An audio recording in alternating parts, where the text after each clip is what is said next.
السلام علیکم ورحمۃ اللہ وبرکاتہ نحمدہ ونصلی علی رسولہ الکریم اما بعد فاعوذ باللہ من الشیطان الرجیم بسم اللہ الرحمن الرحیم ربی اشرح لی صدری ویسر لی امری واحلل عقدۃ من لسانی لیفقہوا قولی۔ اللہ تعالیٰ فرماتے ہیں قل انانی ہدانی ربی الی صراط مستقیم۔ قل نبی صلی اللہ علیہ وآلہ وسلم آپ ان مشرکوں سے کہہ دیجئے انانی ہدانی بے شک ہدایت دی مجھ کو ربی میرے رب نے الی صراط مستقیم سیدھی راہ کی طرف، یعنی وہ سیدھی راہ دینن کی یمن جو کہ سیدھا دین ہے، ملت ابراہیمہ ملت ابراہیمی ہے، یعنی اللہ تعالیٰ نے مجھے اس دین کی ہدایت دی، میری اس دین کی طرف رہنمائی کی جو کہ ملت ابراہیمی ہے۔ وہ ابراہیم علیہ السلام حنیفاً جو کہ یک طرفہ تھے، توحید والے تھے۔ حنیفاً کا مطلب ہے توحید والے، ایک اللہ کی عبادت کرنے والے، جس طرح کہ یہودی اور عیسائی کہتے تھے۔ یہودی کہتے تھے کہ حضرت ابراہیم علیہ السلام یہودی تھے، اور عیسائی کہتے تھے کہ حضرت ابراہیم علیہ السلام عیسائی تھے، گویا کہ ان کے یہ بات غلط تھی۔ اللہ تعالیٰ فرماتے ہیں کہ حضرت ابراہیم علیہ السلام تو حنیفاً تھے، یک طرفہ تھے، توحید والے تھے، یعنی وما کانا، اور نہیں تھے وہ من المشرکین مشرکوں میں سے۔ قل نبی صلی اللہ علیہ وآلہ وسلم آپ کہہ دیجئے انا صلاتی و نسکی و محیای و مماتی للہ رب العالمین۔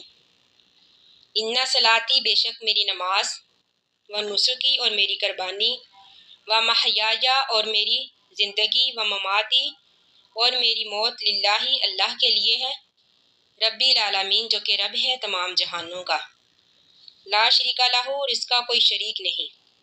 یعنی میری تمام عبادات، میری زندگی اور میری موت اس اللہ کے لیے ہے جس کا کوئی شریک نہیں۔ وَبِذَالِکَ اور اسی بات کا امرتُ مجھے حکم دیا گیا ہے۔ اللہ کے نبی فرماتے ہیں کہ اسی توحید کا اللہ تعالیٰ نے مجھے حکم دیا ہے۔ وانا اور میں ہوں اول المسلمین پہلا اسلام لانے والا۔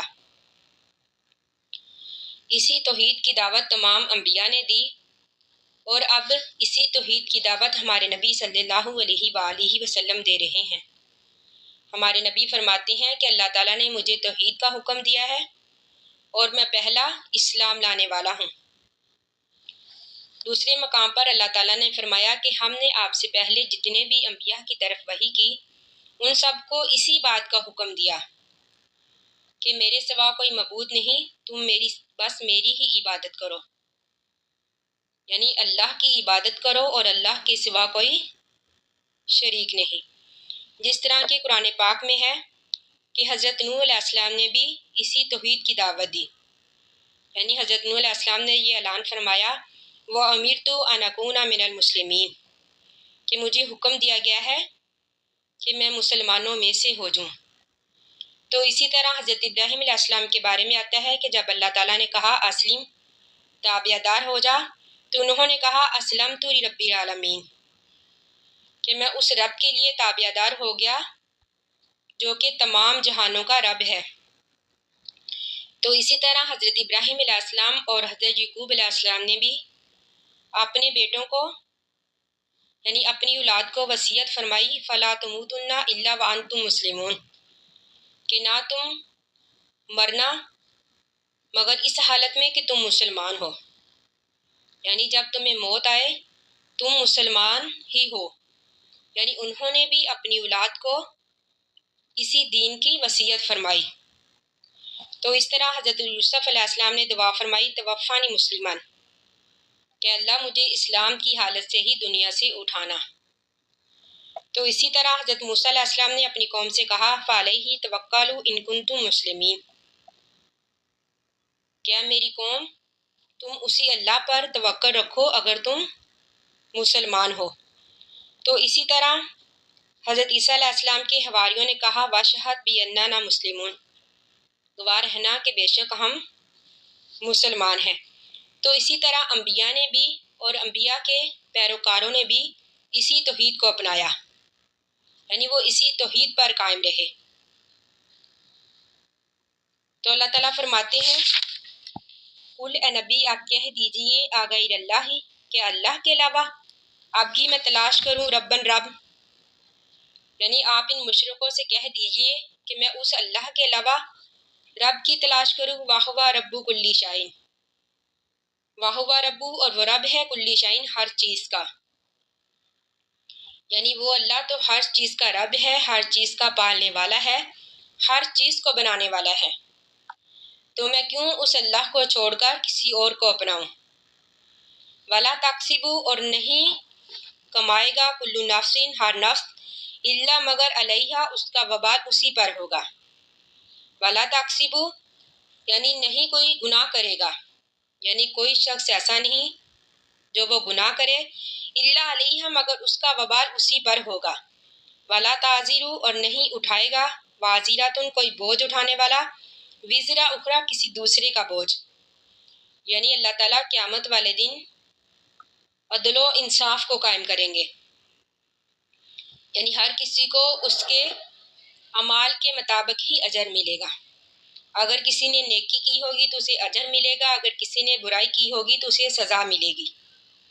یعنی اپنے اپنے اعمال کے مطابق ہی اللہ تعالیٰ جزا اور سزا دیں گے۔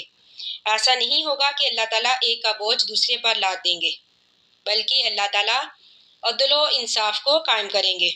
ثم پھر الی ربکم اپنے رب کی طرف مرجعکم تمہارا لوٹنا ہے، فینبئکم بس خبر دے گا تم کو اللہ تعالیٰ، بما ان کاموں کی کنتم جو تھے تم فیہ اس میں تختلفون اختلاف کرتے۔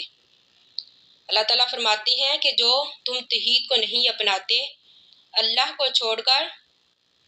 دوسروں کو پکارتے ہو، یعنی اللہ کو چھوڑ کر دوسروں کو مشکل کشا حاجت روا سمجھتے ہو، تو اللہ تعالیٰ قیامت والے دن تمہارے ان معاملات میں فیصلہ فرمائیں گے، یعنی تم جو اختلاف کرتے تھے دنیا میں، اللہ تعالیٰ پھر قیامت والے دن تمہیں ان باتوں سے آگاہ کریں گے۔ وَهُوَ الَّذِي اور وہی اللہ ہے جعلکم بنایا تم کو خلائفہ خلیفہ الارض زمین کا، یعنی وہی اللہ ہے جس نے تمہیں زمین میں ایک دوسرے کا جانشین بنایا، یعنی ایک دوسرے کا وارث بنایا، یعنی حکمران بنا کر اختیارات سے نوازا۔ ورفع بلند کیے بعضکم بعض تمہارے کے، فوق بعضن بعض کے اوپر درجاتن درجے، یعنی اللہ تعالیٰ نے تم میں سے بعض کو بعض پر درجے عطا کیے۔ لیبلوکم یعنی کس لیے درجے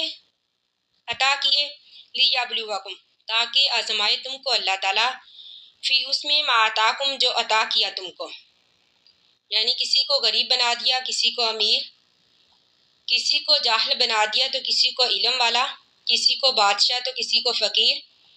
کسی کو بیمار تو کسی کو تندرست، یعنی یہ سب اللہ نے کیوں کیا، لیبلوکم تاکہ آزمائے تم کو اللہ تعالیٰ۔ جس طرح کہ ایک دوسرے مقام پر اللہ تعالیٰ نے فرمایا کہ ہم نے زندگی اور موت صرف اس لیے بنائی تاکہ ہم دیکھیں کہ تم میں سے کون اچھے اعمال کرتا ہے، یعنی آزمائش کے لیے، آزمانے کے لیے، یعنی کون ہے جو توحید پر قائم رہتا ہے، کون ہے جو دنیا کے مقابلے میں آخرت کو ترجیح دیتا ہے۔ اللہ تعالیٰ فرماتے ہیں لیبلوکم فیما آتاکم تاکہ آزمائے تم کو اللہ تعالیٰ اس میں جو عطا کیا تم کو، یعنی کون ہے جو صبر کا دامن تھامے رکھتا ہے، کون ہے جو اللہ کی طرف ہی رجوع کرتا ہے، یعنی بیماری اور تنگ دستی کے باوجود، اور کون ہے جس کو اللہ تعالیٰ نے مال عطا کیا، اولاد عطا کی، لیکن پھر بھی وہ اللہ کا شکر گزار رہتا ہے، یعنی یہ سب اللہ تعالیٰ نے آزمانے کے لیے، آزمائش کے لیے کیا۔ ان ربا کا بے شک تیرا رب سریع العقابی جلد سزا دینے والا ہے، یعنی اللہ تعالیٰ جلد ہی سزا دینے والا ہے، جلد ہی اللہ تعالیٰ فیصلہ کرنے والا ہے، یعنی وہ فیصلہ جو قیامت والے دن اللہ کریں گے، بندوں کے درمیان عدل و انصاف قائم کریں گے، یعنی نیکوں کو اجر اور گنہگاروں کو اللہ تعالیٰ سزا دیں گے۔ وَإِنَّهُ اور بے شک وہ اللہ تعالیٰ لغفور معاف کرنے والا ہے، رحیم مہربان ہے، بے شک وہ اللہ تعالیٰ بڑا ہی رحم کرنے والا ہے، بڑا ہی مہربان ہے، بڑا ہی رحیم ہے اپنے بندوں کے لیے، ان بندوں کے لیے جو اللہ کی طرف رجوع کرتے ہیں، اللہ سے اپنے گناہوں کی معافی مانگتے ہیں، یعنی اللہ تو اس انتظار میں رہتے ہیں کہ کب بندہ میری طرف رجوع کرے، کب بندہ مجھ سے معافی مانگے۔ اللہ تعالیٰ تو ہر وقت اپنا دامن پھیلائے رکھتے ہیں اپنے بندوں کے لیے، یعنی کب اللہ تعالیٰ فرماتے ہیں کہ کب بندہ میری طرف آئے، کب اپنے گناہوں سے معافی مانگے تو میں اسے معاف کروں۔ یعنی اللہ تعالیٰ تو بہت ہی بخشنے والا اور رحم کرنے والا ہے۔ اللہ تعالیٰ سے دعا ہے کہ اللہ تعالیٰ ہمیں بھی معاف کرے اور ہمیں جنت الفردوس کا وارث بنائے، آمین۔ آخر دعوانا ان الحمد للہ رب العالمین۔ السلام علیکم ورحمۃ اللہ وبرکاتہ۔